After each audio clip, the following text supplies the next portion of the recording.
Hey, y'all, Jeremy James here, the Bourbon Realtor. Welcome to Barstools and Bourbon, our 2021 Whiskey of the Year results show. Drum roll, please, Ralph. All right, now we got a long ways to go. We got Ralph Burgess, our executive bourbon steward, bourbon procurement officer. Steve Fonte is going to steal that hat. I know he will. He is going to steal that hat. He is going to come after you. He's going to come in. There's nobody allowed to have a logoed apparel. I stole Steven's shtick. I mean, that's incredible. I have one, but it's the little collar thing, the pin. But You're very understated. I change my clothes too often. I can't afford all the logoed apparel. All right, y'all, we got a lot of stuff to get through. We had a load of whiskeys and bourbons to taste. It was really incredible. We had a tasting panel. It was myself, Ralph, and friend of the show, Todd Ritter, who's over in Frankfurt, big bourbon guy. Not a big bourbon guy, more like an average-sized bourbon guy. He's an average-sized big bourbon guy. Yeah, he was part of our whiskey panel, and so what we did, we sent out the samples to everybody. Had blind tastings. We basically worked through blinds and then kind of came back to them, and just to see where we were with the different tastings and whatnot. It was incredible. I thought we'd have a lot more disagreement across the board, but there was a real consensus that began to show up throughout the results. So some honorable mentions straight away. Number 17, this was the basically the bottom of our list. Ralph insisted we try the New Riff Malted. Had to. It was but anyways, I didn't have a lower score on my sheet than New Riff Malted. And see, I like New Riff Malted. Yeah, it did not fare well. I mean, even the next one above it was Maker's Mark FAE 01, and that was number 16 on our list, and it was still miles better than the malted. Well, yeah, it's a different. He's still advocating for the New Riff, y'all. By the way, so got a nice tip from one of our friends, Sarah, over at It's Bourbon Night. Recommended that every time Ralph smiles, we have to take a shot. So we'll see if we can keep track. We're gonna do a little bit of Knob Creek 9. Oh, I'm pouring backwards, can't see the label. That's how bad of me, right? So, all right, here we go. It's not quite full ounce and a half, but we're gonna do some Knob Creek 9. Not exactly whiskey of the year stuff, but certainly whiskey worthy to drink stuff. Regular staple. So yeah, if you don't have Knob Creek 9 on your shelf, that's a shame. Yeah. So it's a good one. Ralph, what came in at number 15 on our list? 15 came from our friend Alan Bishop at Spirits of French Lick. Lee Sinclair Iconoclast. Yep. Alan says some of the best stuff he's ever produced. I agree. Lee Sinclair is really where it tightened up. And guys, just because this is number 15 doesn't mean it's trash, really. No, I mean, I talk crap about New Riff. It's still very good. This Iconoclast was very, very good. It's just in some serious heavy competition. But it was well worthy to be in our honorable mention area. And absolutely. Next up, Elijah Craig's C921. What were your thoughts on C921? C921. That was the best of the three. That I definitely believe that was the best of the three. C921 had to me a better mouthfeel. It had a higher proof than B521. Yep. Just seemed to be better all around because we tasted all three of them, and of the three, that had to be the top one. B521 to me was thin and grassy. Yeah. For me, it was not that Elijah Craig barrel proof that I come to expect. No. None of the three of them. None of the three from 21 even compared to 20. No. Next up, oh my gosh, this broke my heart. I really wanted them to break top 10. They're friends of ours out in Fallon, Nevada. I always have to say that weird. They always jump on me. It's Nevada. I get shit every time I say Nevada. Hey, you know what? Up in Ohio, it's Nevada. Nevada? Well, now they're going to give you shit. But it was Frey Ranch Distillers Select bottle number 420. I mean, or barrel number 420. Barrel How number can you go wrong with barrel 420 to begin with? I did a review on this last year, a Whiskey Wednesday. I'll tag it right here. Go check it out. It is simply an amazing. It's phenomenal. It is an amazing bottle. It is phenomenal. It won double gold at San Francisco World Spirits Fest last year. Did very, very well. Again, these are some heavy hitters that it was just up against in our list. So I really wanted them to hit top 10. But number 13, not bad at all. They're doing a great job out there. And a little personal note, I had ordered a single barrel distiller's choice from them, had some issues with the shipper on it, and Ashley took care of everything for me. She made sure I got my supply before Christmas. They are awesome. Yes, Colby and Ashley, they are grain to bottle. They do it all on the farm. They're growing it. They're milling it, distilling it, aging it, bottling it, everything right there on on the farm. Absolutely love what they do. Fantastic. Number 12. Number 12, we've got FA02 from Maker's Mark. For me, I rank this one much lower. This one didn't make my this one didn't even make my top 15. I don't think.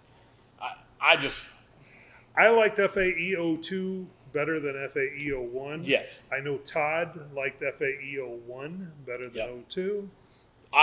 For me, if they didn't release last year, I wouldn't have included either one of these. Late hitter in the year at number 11, Midwinter Night's Dram, Act 9. I think we had Scene 3.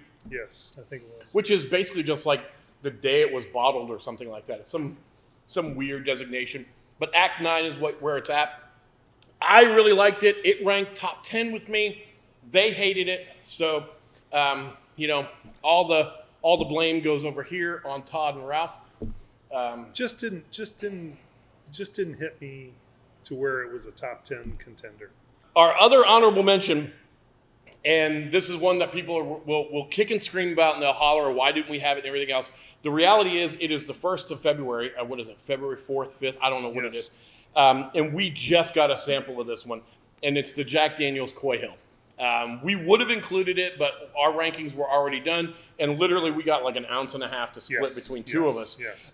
So it wasn't even a whole lot. But let me tell you, our review on the Coy Hill, this is an Elvis Presley special. Yes, it is. Anybody knows anything about Elvis Presley knows he loved toasted peanut butter and banana sandwiches. All day long. All day long. Number 10. Here we go. It comes from Indiana. Oh, my God. It comes from the Behemoth, the distillery formerly known as Seagram's, the Remus 5. Remus 5. And you guys liked it better than I did. Well, that doesn't surprise me any. Yeah. Because I think Todd and I have a better palate. You guys have a different palate. To me, the Remus 5, I know Minnick loves it. You guys liked it. It's just not my profile. I liked it, in comparison to the 5 or the 3. Oh, well, yeah. I would take the 3 over the 5. Okay. But the 3 wasn't last year. 5 was last year. But it was very, very good. It was right there. I didn't think it would be a number 1. Right. But I could see it as a top 10. Yeah. Yeah, definitely. I mean, to me it would be a bubble top 10, and I think that's where it fell for me, was in that bubble range on the top 10. Right. But it was a mid runner for what we were working with last year. Number 9, and this is a favorite. This is the first Buffalo Trace product. Yes, sir. First Buffalo Trace product, and usually the best scoring Buffalo Trace product in blinds in competitions. Oh, absolutely. The Stag Junior 16. You guys liked it. For me, I would have replaced the Midwinter's Night Dram with the Stag 16, and I think that's where it showed on my score sheet, is that I would have flipped those two. Stag Junior is just, again, not my flavor profile. Yeah. I'm not afraid of big proof, but they do big proof and big oak simply for effect. Again, it's not your everyday bourbon. Right. It's not something you're going to drink. At least I'm not. It's a big show-offy bourbon. Yeah. Big flavor, big oak, big proof. Mm-hmm. I mean, it's doing everything it wants to do. Right. It is very, very good. It's very good quality. Next up, number 8. Oh, from our friends at Foregate. Bill Straub will be happy. Bill Straub. You know where to mail the check. Kelvin Collaboration 3. That was a nice one. That is real nice. That was real nice. That was very good. I can't say enough about the Foregate. They are doing some fantastic blending. Their barrel selections are outstanding. This was really good. Really, really good. In my opinion, it is one of the most underrated non-distilling producer NDPs that's on the market. Right. It's one of the most underrated. Oh, absolutely. The fact that I can still go into any store, most liquor stores, and find Foregate product is a testament to how underrated they are. Absolutely. They do a lot. Almost all theirs are finished in one form or another, unique in one form or another. They do some really incredible stuff. When we were at the Christmas party last year at Foregate, they had their Trilogy series. Trilogy, very good. All right, number 7. The number big boy. 2 Buffalo Trace product. Our first BTAC. Mr. William LaRue Weller. You guys loved it. To me, it was hotter than hell. Really? It burned my mouth up. I don't know where that came from. I don't know. It's probably that young palate you have. Something much younger. Juvenile almost. Juvenile palate. Juvenile almost. I made him laugh. Here we go. You got some? I still All right, have some I'm left. out. I'm out. I've been drinking. You're laughing at me a lot. I'm drinking. You're not. Yeah, William LaRue Weller, to me, now I got strawberries and cream all over. I mean, from the nose to the taste to the finish, I was tasting strawberries and cream. I believe Todd got the same thing. I must have been broken that day. It's possible, but it was, to me, and the heat that you have, to me, it was a pleasant heat. It wasn't something that was just like, we're going to take a torch and put it down your throat. I thought it was a pleasant heat. Yeah, because I remember when we talked about it afterwards, you said, "What do you think of the the Weller?" And I was like, "Eh," and you were like, "What?" I'm like, "Eh." It didn't sit with me. See, it's funny because even with you talking about that, that's the way when I taste that Dalton barrel finish, that's the way that is for me. Then that's strawberries and cream. Number 6,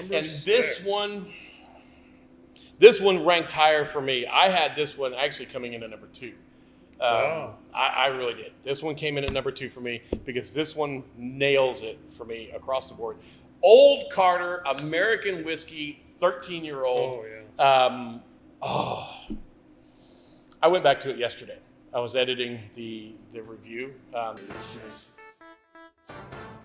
Old Carter, 13-year-old American Whiskey. Nice and balanced on the nose. It's like 130 some odd proof. Very little burn.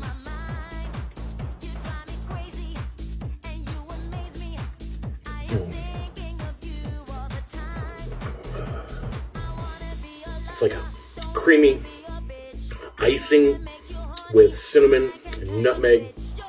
Just a little bit of hot cinnamon kind of spice at the back. Making my mouth drool like crazy. Y'all, Old Carter is one of the easiest no-brainer pickups you'll ever find. I loved it. They ranked it in the bottom. They hated it. Well, we weren't in the bottom. They talked shit about it all day. No, we did not. I would never do that. No. But they to me, it was delicious. Yeah. It was delicious. And, of course, when you're doing this blind, too, you're not doing it with the names as to who you're tasting. So, you're going off of it in a blind manner. And that's the way we did it. And, I think what Mark and Sherry are doing with their barrels and their different bourbons and American whiskeys and ryes are absolutely fantastic. This was very, very good. Very, very good. Well, ranked number 6. I mean, we're top 10, number 6. That's a testament to where everybody was at. I'm a fan. Let's just put it that absolutely. way. Absolutely. The other one, the very small batch, we were going to include, but we didn't get Todd a sample because I screwed up. That's okay. That's all right. Um, That would have been probably in the top 10 as well. I think so too. Remus would have probably. I think it would have bumped Remus out. Yeah. And it would have fallen in the top because 10. it is very, very good. Yeah. The very small batch. And it's an MGP. Yeah. Oh, excuse me. It is allegedly an MGP. They're covered under NDA, so they can't say anything. But it was distilled in Indiana. Starlight isn't sourcing, and neither is Alan Bishop. So whoever's left distilling in Indiana, that's where it came from. There you go. So we'll just do process of elimination. If you've got another distillery that they might have picked it from. I don't think it was Old Hammer. Probably not. I can't imagine. That does up to number 6. We are into our top 5 whiskeys of the year for 2021. Top 5. Number 5 comes in. You ranked them, was it second? No, I don't think so. That was probably third. Third. Yeah. Old Forester Birthday Bourbon. That shit was yummy. Yeah. It was probably one of the best birthday bourbons I've had in a long time. That thing, that was so good. That was so good. I know there's a lot of hype about it. I know people stand outside Old Forester for 3 or 4 days to get it. Now they're switching shit up And to now keep they're all those switching it price up. gouging crotch flippers and everything else out of it. Absolutely love what Old Forester doing there, conspiring against the flippers. Love it. Love it. Absolutely love it. This one, this number 4, this was a surprise. Yeah. And this is a love it or hate it deal. And I was conflicted because to me, this really kind of falls into that Jack Daniel's Coy Hill niche type flavor. Niche. Yeah. But Seagrass, Barrel Seagrass, comes in for us at number 4. It is definitely not your classic bourbon flavor. It's unique. It is unique. Very unique. When I was doing the blind on it, I knew something was up with this. Yeah. I didn't know exactly what it was, but it was like, this is something different. And the more I tasted it, the more I liked it. It had to sit for a little while, though. Yep. Because it was just It was a little sharp at first. Yeah, it was sharp at first, and it was so unique, though. Yep. There was so many things going on. The rum finishing really takes it over the top. Oh, yeah. For me, had it been without the rum finishing, Yeah, it's a straight down the pipe. Yeah, I don't think it would have done as well. We're not even getting top 20s with it if without that rum finishing. No, it's just an average whiskey. Right. That rum finishing really does a good job.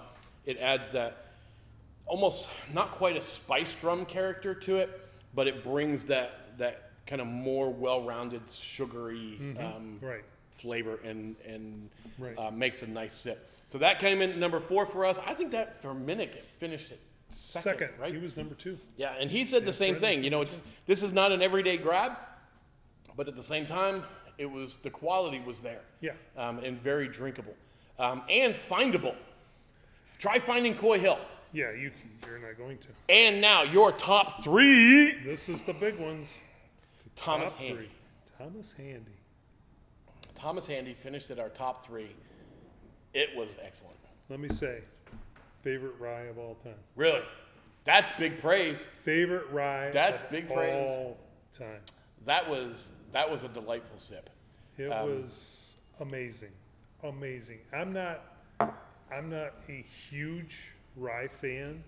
I like ryes, but this was absolutely, hands down, the best rye I've ever had.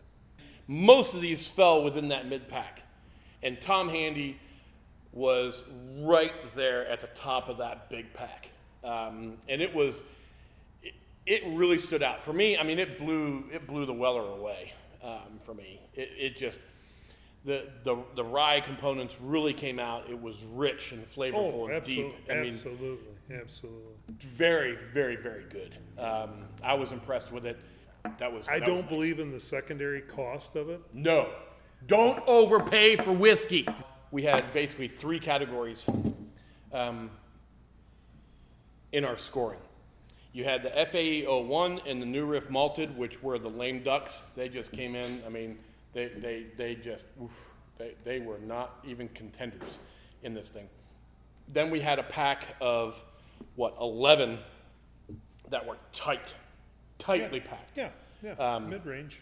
And then now these are mid-range amazing bourbons. Mid-range amazing, yeah. Yeah. So again, that's a good way to this classify is ranking superheroes.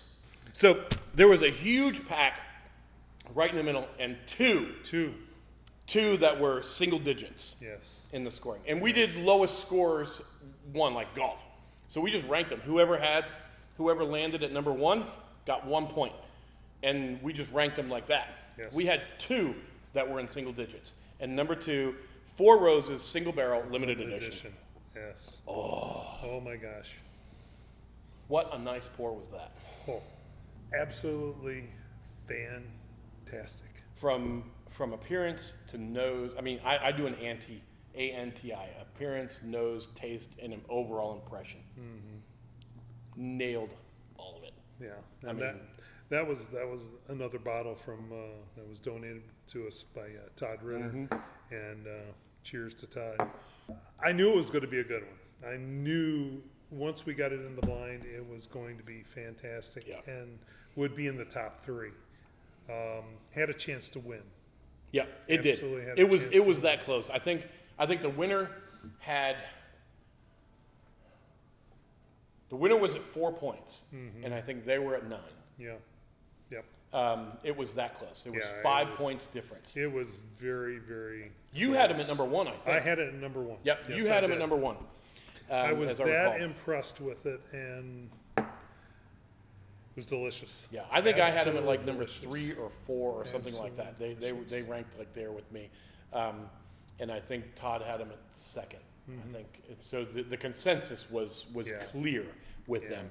And without the next one, without the next one, it would have won. It would have won. It was that big of a gap between 2nd and 3rd. Again, it was just a mile difference. And Handy was good, but Four Roses to me was Four Roses was excellent. Excellent. And I'm not typically a Four Roses fan. Me either. I mean, I like Four Roses, but it's usually not my absolute go-to. Definitely. All right. Now, without further ado. Much further ado, we got to stretch this shit out. This is like Survivor. You know, you kick somebody off Survivor. This show goes on for like an hour and a half, and you're doing all the highlight reels. You're talking about everybody who went and blah, blah, blah, blah, blah, and you're just dragging this shit out, and everybody's like, just shut up and tell us. And I know we will catch shit for putting this one where it is, because but we even try to find what the distribution on this was. Yeah. There is no distribution number that I could find. No, I haven't. Which means it's in the thousands. Yeah. It has to be. Has to be. Just for the sheer amount of bottles I've seen getting flipped. Unfortunately, you didn't see that much retail on this one. It went instantly. Oh, and anybody who knows, has been paying attention, probably has been able to guess. But the number one, by far and away,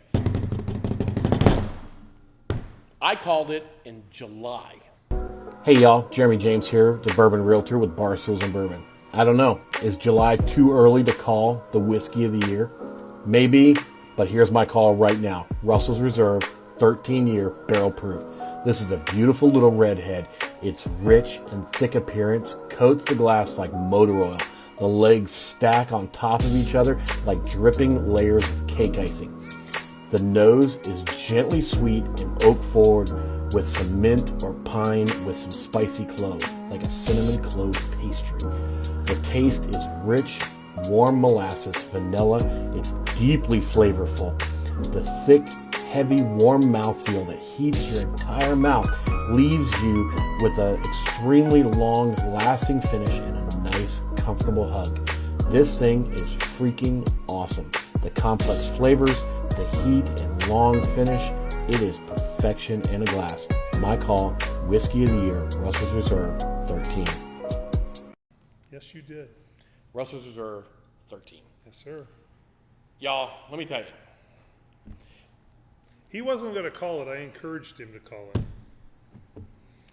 I sat down in this bar, in that seat, right there, and had my pour of Russell's Reserve 13 in July. Yes, you did. And from this bottle? No, this is the second bottle. This is their second one. They've already gone through the first one. We've already sold the first one out. And I shot my video. I had some guy talking my ear off in this seat right over here. Talking, I don't know what he was talking about. I don't have a clue. He was, I don't know what he was talking about. He was yammering on about something. And I kept swirling this in my glass, and I was mesmerized. I mean, this is one fantastic. Yep. as good as B520 was last year. Yep. This is so much better. Oh, no doubt. But in July, it was that clear to me. Simply because, and they asked me, they said, why are you calling it now? And I'm like, look, we'll let it go through the blind. We'll let it find out where it's at. Sure. And my rationale was simple. This was better than anything I tasted last year. Mm-hmm. Oh, this is better than anything in 20, no doubt. Anything. I told them then, I said, look, if something beats it, I want to know what that is because I want it. Mm-hmm. Because that is insane. This, to me, has everything that I look for in a bourbon. There is a reason why this bourbon right here is winning Whiskey of the Year on so many different levels. Absolutely. And even the ones that is not winning, it's landing second or third spot right there on everybody's. Yeah. I think Fred Minnick had it number one, I believe. It was his number one also. Yep. So now, this may be our Whiskey of the Year. I paid $89, I think, for my bottle. Would gladly pay $89 again. Am I paying what last year, before anybody started announcing, it got up to $450 on the secondary market? Stayed at $425, $450 for a long Would time. I pay secondary pricing for this bottle? Today? No. Hell no. I smiled. Have a shot. Whiskey of the Year, 2021. Congratulations, Jimmy and Eddie. They said it's their favorite project they've ever worked on. The rumor is it's going to be an annual release, so the hype will continue. Yes, it will. If they live up to what this is, that'll be fun. Oh, it's going to be a good one. That'll be fun. Yep. All right, y'all. Jeremy James. Ralph Burgess. I'm the Bourbon Realtor. This has been Barstools and Bourbon. Yes, it is. Top 10. Top 10, top 17, 18, whatever. Whatever. Whiskey of the Year, Whiskey of the 2021. Year. There it is, y'all. See you next time. Bye-bye. Bye.